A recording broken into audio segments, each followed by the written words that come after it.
हे हे आहे ज्याने पाण्याचा प्रॉब्लेम सोडवू शकतो. हे काय आहे? तुम्हा सर्वांना तर माहितीच असेल की आमच्या इथे एक माणूस काम करत होता. दिवस रात्र माझी सेवा करायचा. एक दिवस दारू पिऊन मी नशेमध्ये त्याला खूप मारला. तर तो जॉब सोडून तुमच्याकडे आला होता.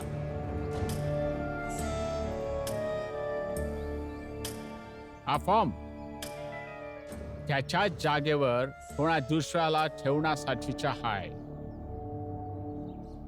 आणि भीम हा फॉर्म भरून माझ्या जवळ येईल तर मी त्याला लगेच नोकरी देऊन टाकेन.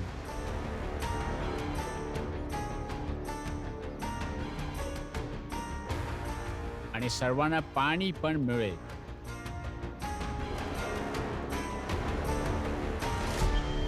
आणि डेव्हिड सर मोफत काम करून घेणार नाहीयेत, त्याला पगारही देतील, बरोबर ना सर? नक्कीच. आणि इंग्रजांकडे काम करणं तर सन्मानाची गोष्ट असते ना, हो ना रामजी? भाई काय पण माझ्या नवऱ्याच्या बुद्धी पुढं तुमचा ह्यो प्रस्ताव कचऱ्याच्या किमतीचा आहे. काय? कचरा म्हणजे घाण. मराठी समजणार नाही ना, इंग्रजीमध्ये गार्बेज. ओहो, गार्बेज. रमाबाई, तुला काय वाटतं की तुझा भीमराव एवढा सक्षम आहे की इंग्रज त्याला लंडनला बोलवून चहा कॉफीसाठी विचारणार आणि त्याला बसून विचारतील की इंडियासाठी अजून काय करावं लागेल?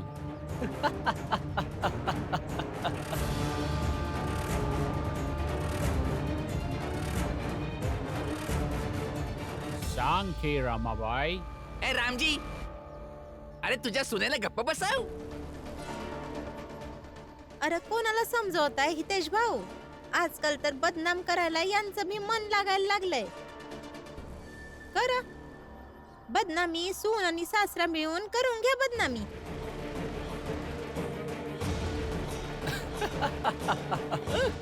बडबडी रमाबाई, काय अजून काय आहे बोलायला तुझ्याकडे? डेव्हिडजी, तुम्ही हात रुमाल ठेवता का? ही काय विचारण्याची गोष्ट आहे? तुमच्याकडे तर नक्कीच नसेल, कारण की हा श्रीमंत आणि सभ्य लोक ठेवतात. द्या बघू.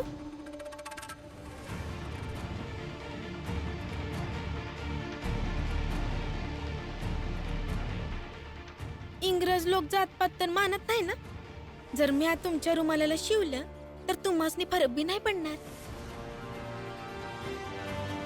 अच्छा, घे. तर काय करायचंय ते? आमच्या संस्कृतीमध्ये गाठ बांधणे एक परंपरा आहे.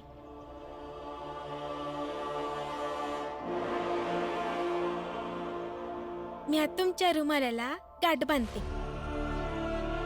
या विश्वासाची गाठ की एक दिवस असा येईल का तुमचा देश लंडन मधनं माझ्या नवऱ्यासाठी बोलवणं येईल.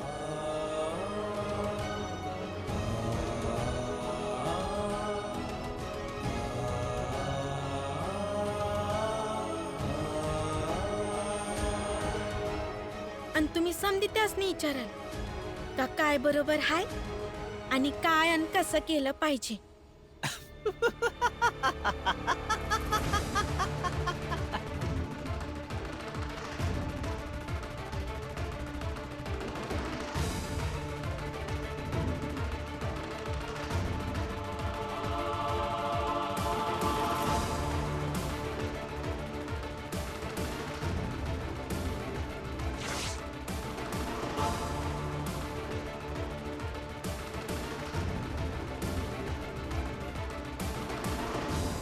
कमीत कमी तुम्ही तरी समजदार आहे. कुणाच्या आत्मविश्वासावर हसत तरी नाही.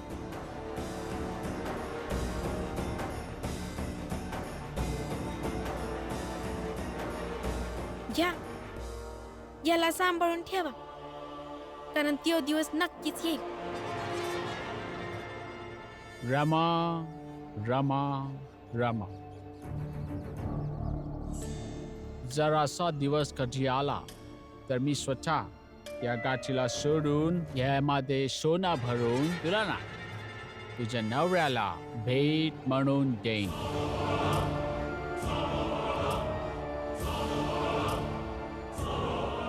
मी वचन देतो. वचन देऊ नका डेव्हिड सर.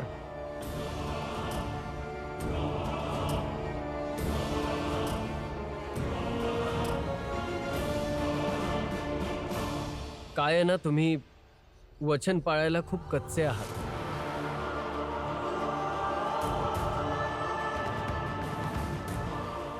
जर तुम्ही तुमच्या देणाऱ्या वचनांवर, शब्दांवर ठाम असता तर आरती जी आज तुमच्या सोबत असत्या आणि तुम्ही दोघे जण आज खूप आनंदीही असता.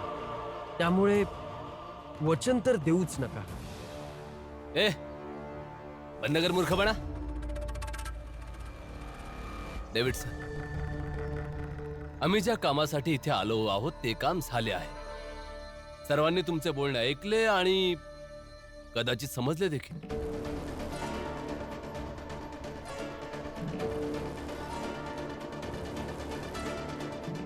चला आता जाऊया.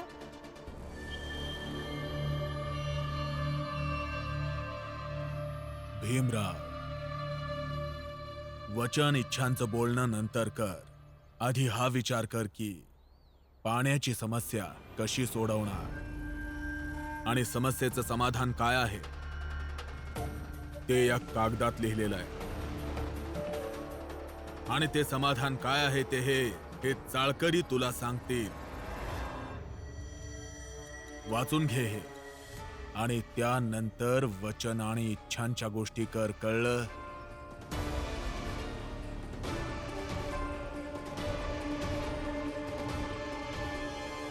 व्यवस्थित फॉर्म भरून दे, नोकरी मिळून जाईल.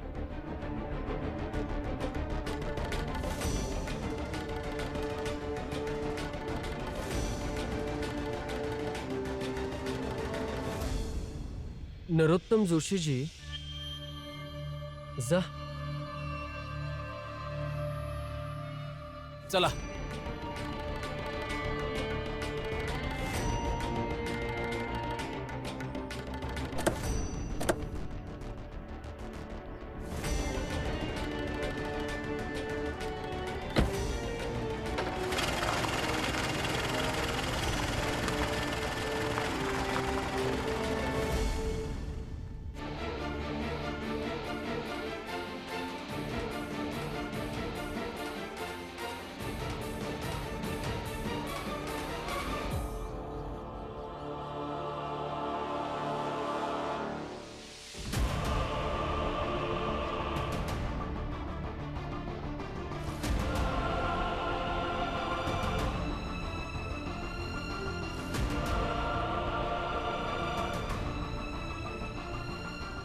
तुम्ही अजून ह्यो कागद का बघताय?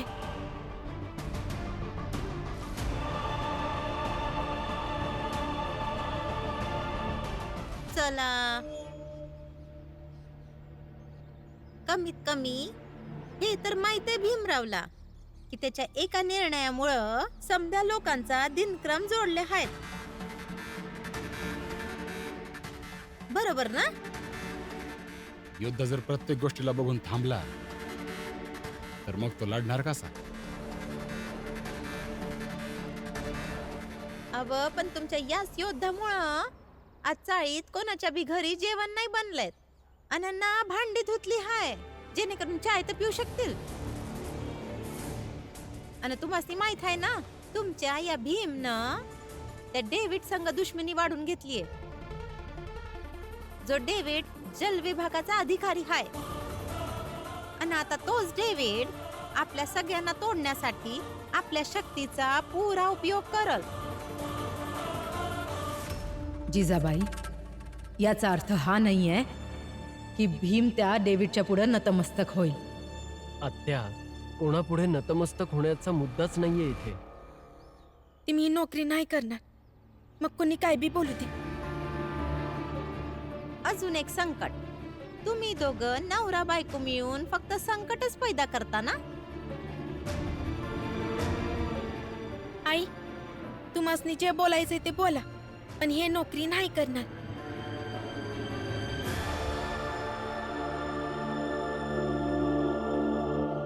मी आज तुमच्या रुमालाला गाठ बांधते, या विश्वासाची गाठ की एक दिवस असा येईल का तुमचा देश लंडन मधनं माझ्या नवऱ्यासाठी बोलवणं येईल आणि तुम्ही समधी त्यासनी विचाराल का काय बरोबर हाय आणि काय आणि कसं केलं पाहिजे.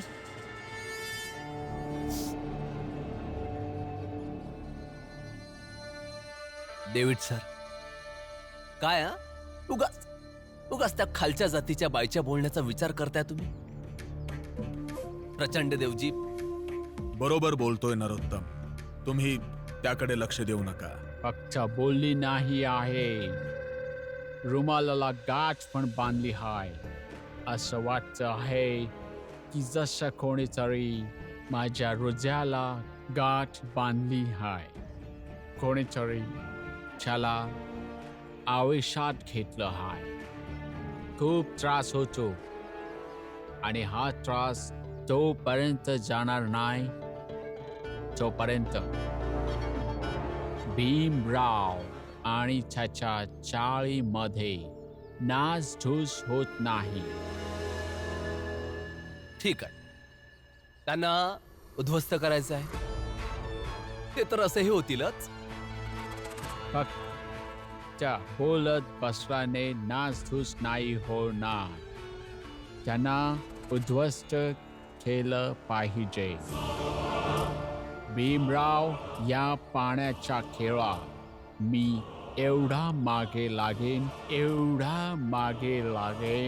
की तू आणि तुझ्या चाळीतल्या सगळ्यांचा स्वाभिमान माझ्या चपलेच्या खाली असेल. रमा, हे काय करतेस?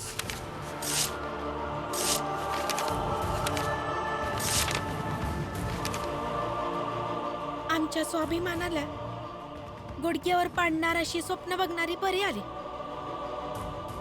पण त्यांच्या जिद्दीला आम्ही आमच्या संघर्षानं सतत हरवलं आहे आणि पुढं बी करणार.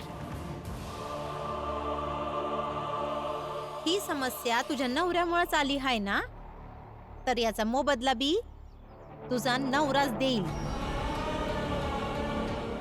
जसं या घरात ज्यांच्या बी कारणानं अडचणी आल्या आहेत, आजवर त्यानं मोबदला दिला आहे का? शांत व्हा आत्या. भांडण करून काय मिळणार आहे? जिजाबाईला उत्तर तरी मिळेल, आणि ते उत्तर म्या देणार. ही जी बाहेर भीमच्या विरोधात जी माणसं उभी आहेत, त्यासनी ताकद कुठून मिळते माहिती? तुझ्याकडून मिळते. या समस्येचा उपाय आहे तुझ्याकडं. या घरातली शांती संपली ते बी तुझ्यामुळं. याचा उपाय आहे तुझ्याकडं. जर आहे तर घेऊन ये इथे, आणि जर नाहीये तर गप्प बस. तुला जर पाण्याचा त्रास लई होत असेल ना, तर जा आपल्या माहेरला. तिथं तर पाणी असेल ना. जाईन म्या माहेरला जाईन, पण हे विचार नका करू की मी माहेरातच राहीन आणि तुम्हा समद्यांनी असं सोडून देईन. या पाण्याची समस्या संपली की मी लगेच परत येईन. माझ्यामुळं या घरातली शांती गेली आहे ना. आता जोवर मी जिती हाय, हे घर असंच अस्थिर राहील.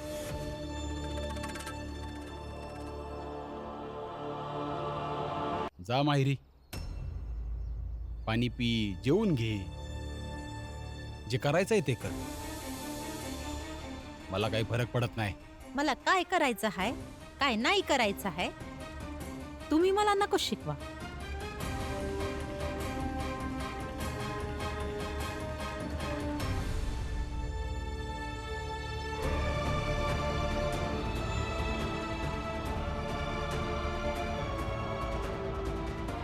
वय ह्योच एक मार्ग उरतोय.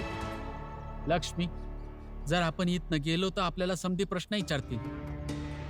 हितेश, जोकू, जनार्दन काका सगळे आपल्याला असं म्हणतील की आपण भीमच्या विरोधात आहोत. मग काय करायचं? काय करायचं सांगा? तुम्हाला रोज औषध प्यायचं आहे, काय बी झालं तरी प्यायचंय. आणि इथं थोडं बी पाणी नाही. वरून जर दुसरीकडनं पाणी आणलं तर ते कायद्यानं गुन्हा असेल. आणि डेव्हिडला बी तर हेच पाहिजे ना, का आपण कायद्यानं काहीतरी चुकीचं करावं आणि त्यानं जेलमध्ये टाकावं. कोकणात निघून गेलो तर तिथं डेव्हिडचं हे नाटक नसल. आणि माझ्यासाठी आता सगळ्यात जास्त महत्वाची तुमची तब्येत आहे, बाकी काय बी नाही. तुम्ही चला ना कोकणात.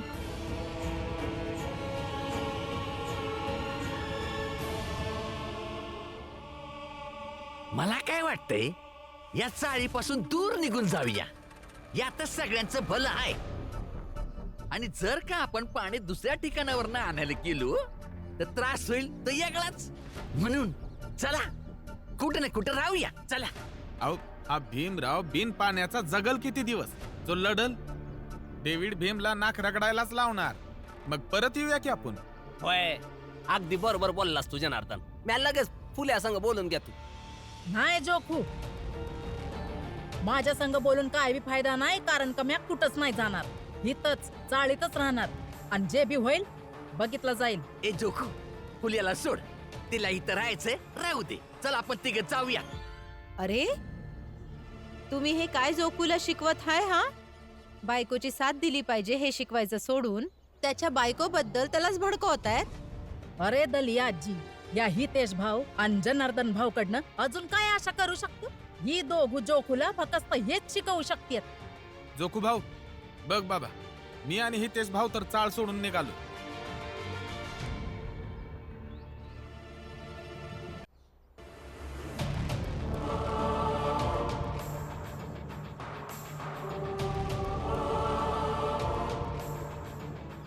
आनंद, लक्ष्मी, कुठं जाताय तुम्ही दोघं? कोकणात चाललो हाय आत्या, आता तिथंच राहू. हे बघा, ही लक्ष्मी भीमरावची वहिनी आहे. अरे पर आनंदची बायको होण्याचं कर्तव्य पहिला पार पाडते. आणि एक माझी बायको आहे जी बायकोच्या कर्तव्याच्या आधी भीमची शेजारी होण्याचं कर्तव्य बजावत आहे. ए फुलिया, ए मी तुला सांगतोय का तू माझ्यासोबत चाल, नाहीतर आम्ही तिघं तर जाणारच आहोत. म्या बोलले ना, म्या नाही येणार. मी अभि येते.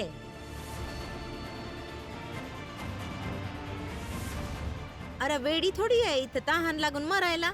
आणि जर जीव वाचलाच तर लय लढाई हाय, लय जग हाय.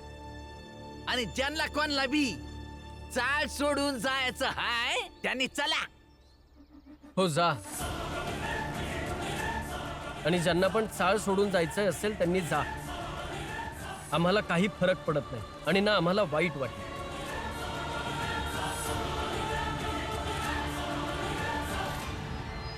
नाही भीम, जे जाणार आहेत त्यांना त्यांना जाऊ दे, पर बाकीची आपण समधितच राहू.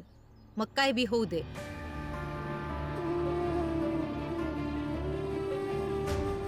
ही लोक जी चालली आहेत ना, माहित नाही यांच्या संग काय होणार.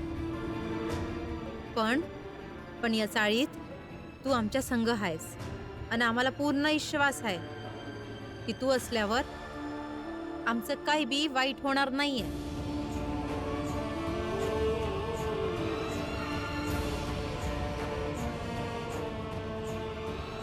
ठीक आहे, मग रहा याच चुकीच्या आशेवर.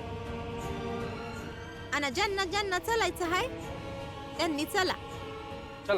थांबा.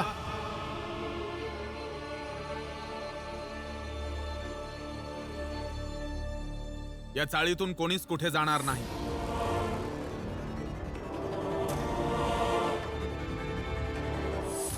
का कोणी कुठेच जाऊ शकत नाही? कारण या चाळीतल्या प्रत्येक माणसावर केस आहे.